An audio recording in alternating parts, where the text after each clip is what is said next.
May dumayo sa akin ditong bata na kahit grade 7 lang daw siya, ipapalaga niya daw ako. I wanna fly, kahit grade 7 lang ako, kaya tapatan ng Lestro yung Mia mo. Sigurado ka ba? Oo, papakita ko pa sa'yo. Les, di laban sa Mia ko. Kaya mong talunin?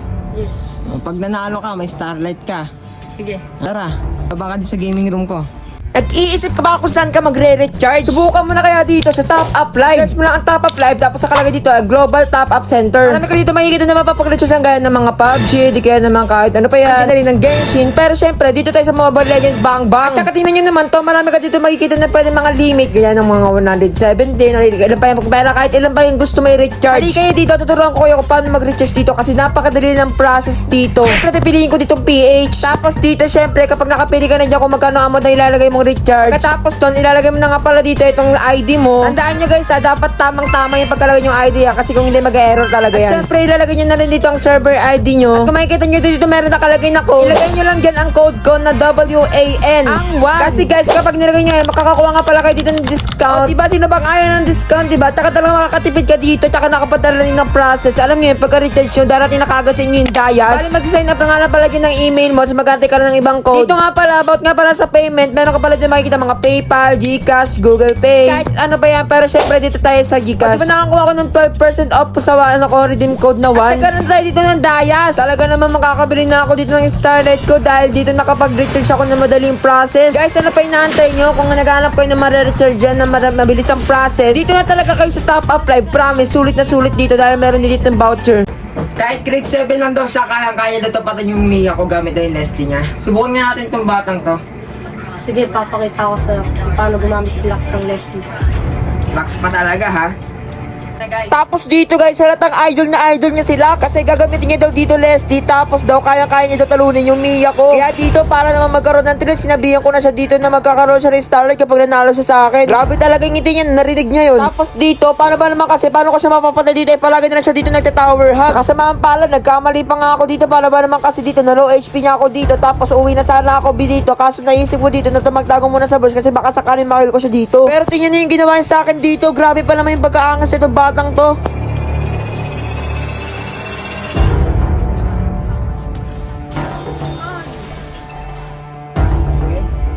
Nakachamba siya sa akin dito ng isang kill. Tapos dito, tingnan pagkabuhay ko dito. Punta sana ako dito para mag-clear, pero nagulat ako, nakatago pala siya dito sa bush. Tapos dito na-ultihan niya nga ako dito, kaya nakil na naman niya ako dito. Grabe, napakaganda ng laban na to. Mukhang may tiril dito sa batang to ha. Kitang-kita naman dito sa batang na to. Kala niya dito siguro mananalo siya sa Mia ko. Kaya tingnan nyo na lang talaga ginawa ko sa kanya dito.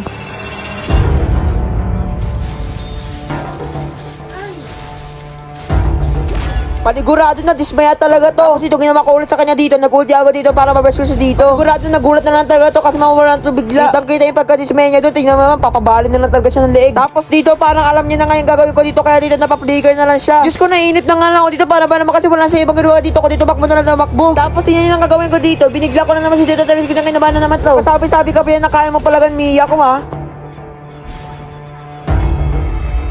Para na mamaskabaan to, pinakitaan ko na nga dito ng may turon. Tapos wala na talaga siya ginawa iba dito, kundi mag-tower hug na lang mag-tower hug dito. Sobrang asim ko nga dito, di ko na nga malayan na masakit na rin pala dami siya dito. Pero kahit na gano'n, pinalagan ko pa rin siya dito. Sobrang kampante ko nga pala dito, hindi ko napansin dito na marunong pala siya dito na mag-cancel ulti. Kaya pala idol na idol niya sila. Tingnan niyo naman ginawa nito sa bata sa akin. Nabigla na lang talaga ako sa dami siya na wala na lang talaga ako bigla dito. Kaya dito nagkaroon siya ng chance dito na makapag-clear. Pero akala niya siguro dito, makakaroon na siya sa akin dito ng isang Starlight. Kaya sabi ko dito, tatapusin ko na to para hindi ko na siya dito pagbigyan tong bata na to. Iinip na kasi ako dito, para ba naman kasi palagay na lang siya nagta-tower hug. Tapos tuming mapalagan ko siya dito, takbo na lang siya ng takbo dito.